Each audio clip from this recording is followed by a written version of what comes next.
Game Time Brian here on a beautiful, not as warm, beautiful Tuesday afternoon. It's not as warm, but beautiful day. Sun splashed. Easier day, in the post office Tuesdays. I tell you, yesterday there was a lot of stuff. Today, not so much. I might actually get my full break in, so maybe we'll go a little longer today. As you know, this is part 3 in a 4-part series, and we're going to touch on the Washington left-hand Commanders. I still can't get used to that name. That name is horrendous. I'm sorry. I like the Washington football team better, for crying out loud. But before we get into the schedule, I want to break down a couple things. I want to bring up a couple things.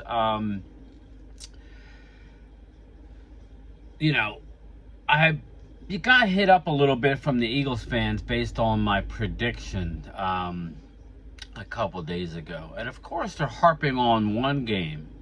They're harping on, the New York Jets. I had them losing at the Jets. And, I had an Eagle fan hit me up and say, tell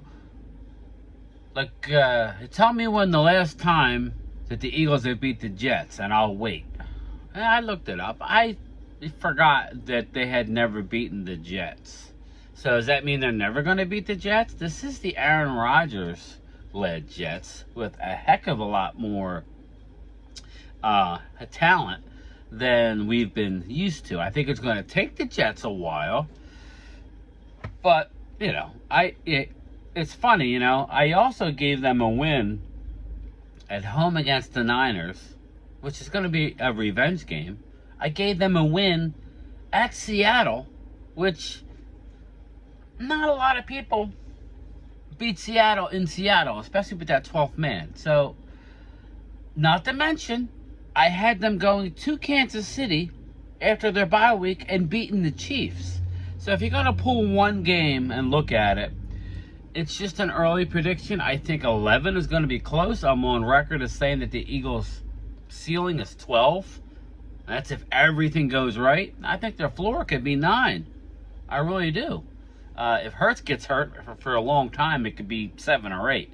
But, I don't wish that on anybody. But anyway, be that as it may, Twiz, shout out to Twiz. I know he's going to be watching. Thanks for always commenting, my man. I appreciate you. But let's get into the Washington left-hand up Commanders. First, let's start out with, I'm surprised that they brought Ron Rivera back. I don't know what you guys think. I think after what he did at the end of the year in removing Sam Howell, who beat the Cowboys. Sam Howell beat the Cowboys. Took him out of the lineup and started Carson Wentz the last game of the season to cost them a playoff spot. So I'm really surprised that he came back. I probably would have moved on. They did sign Eric Bieniemy to be their offensive coordinator. They fired Scott Turner. Remember, us Cowboy fans, Norv Turner's son. That's fine.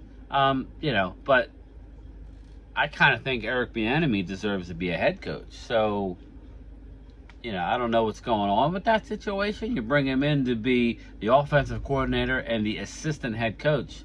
Hey, Riverboat Ron, you're lucky to be there. I don't even know that you want to be there, but I am on record as saying that I think the Washington Commanders organization, now that Daniel Snyder is out, once this sale finally goes through, I think they're going to be a better team. That's just the bottom line. I think they're going to be a better team. After just briefly looking at it, their record ain't going to indicate it this year. I'm sorry, Commanders fans. Rio, if you're going to watch this, I hope I'm wrong, man. But Sam Howell, I already touched on it. Sam Howell beat the Cowboys. He has a lot of upside, but I just want to slow everybody's roll when it comes to Sam Howell. I say that because you know how it is. When you come in mid-season as a young as a young player, especially a quarterback, you can have some success. But now the teams are going to be game planning for Sam Howell. It'll be interesting to see how that all plays out. At the very least, he's better than Carson Wentz. But it'll be interesting to see. This is the guy that I wanted, the Cowboys. If he was going to hit the market, I wanted Dallas to find the money, which they have the money, and get Daron Payne. They franchised him, then later signed him to a 4-year mega deal. Good for them. That's a smart move. Daron Payne is a beast in this league. Sam Howell, real quick before I get into the schedule.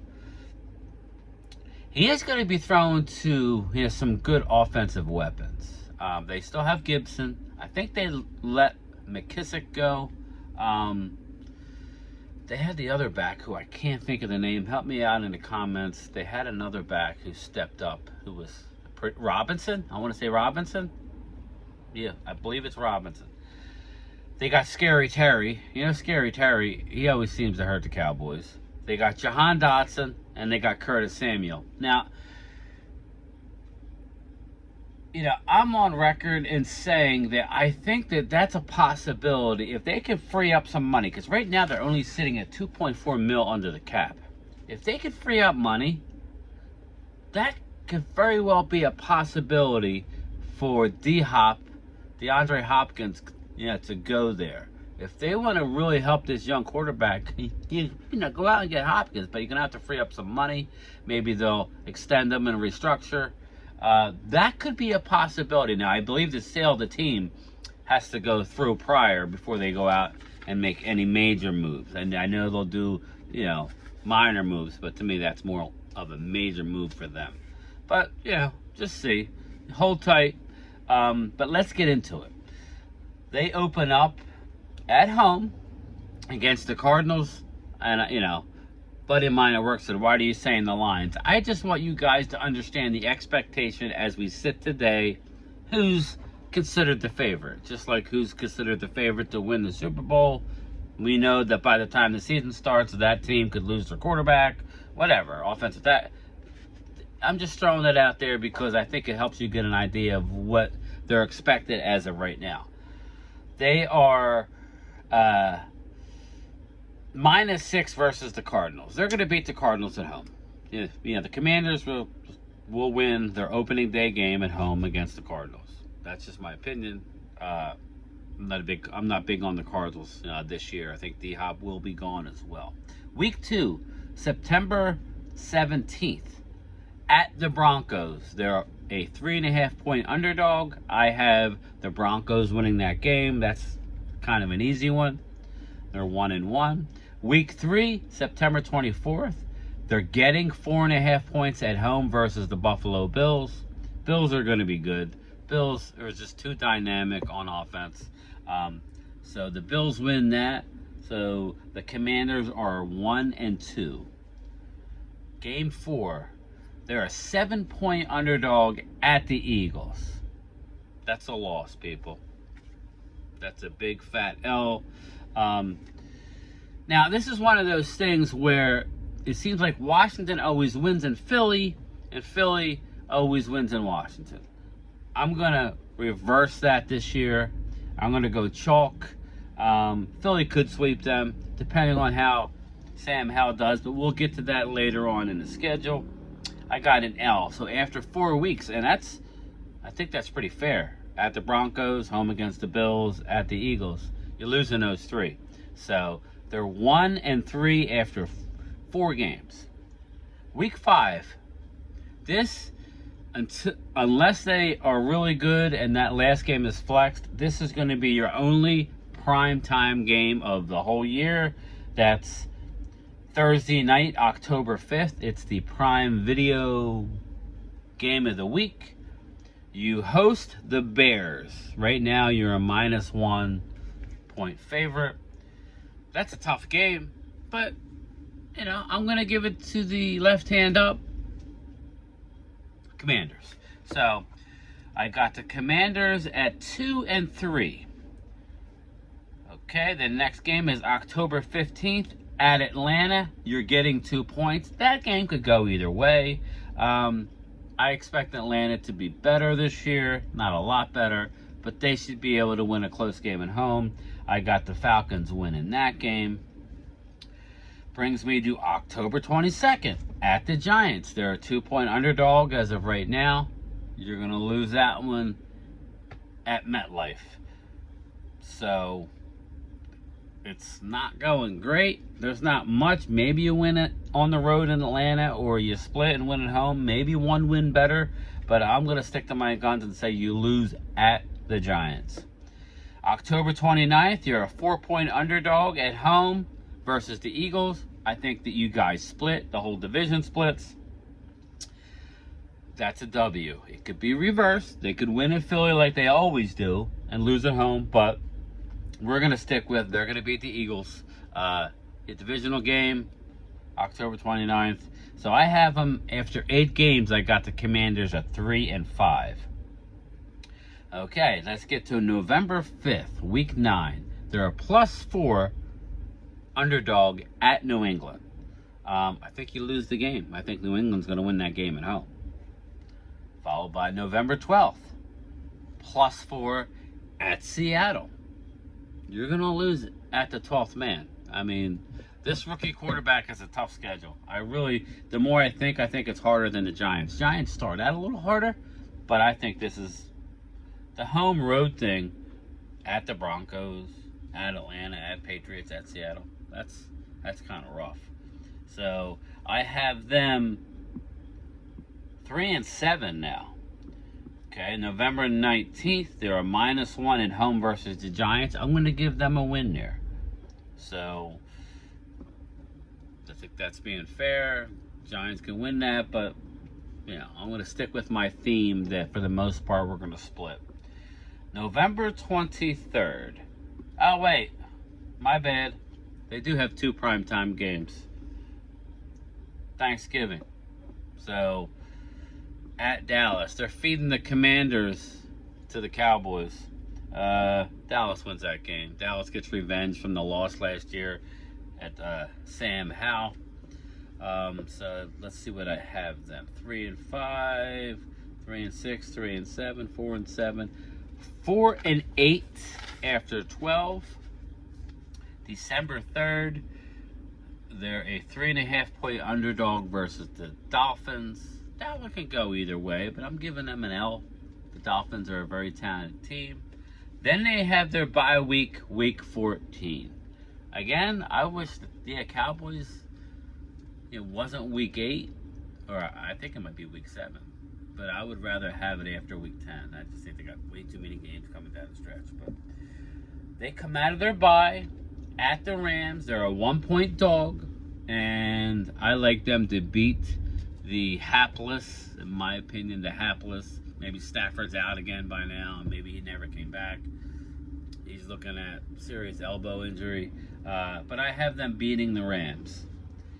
December 24th, Christmas Eve at the Jets. They're a touchdown underdog. I have them losing at the Jets. Then the following week, you got New Year's Eve. They're a +2.5 at home versus the Saints. I don't know why the Saints would be favored on the road, but I have them beating the Saints anyway. So I have them beating the Saints. And then the last game of the year, I don't know that it's going to mean anything like it didn't last year. My Cowboys go back down to the sewage stadium of the year, FedEx, this sewage, raw sewage being dumped on the field. I might go to that game, I may not. I didn't go last year just because it was so late in the season.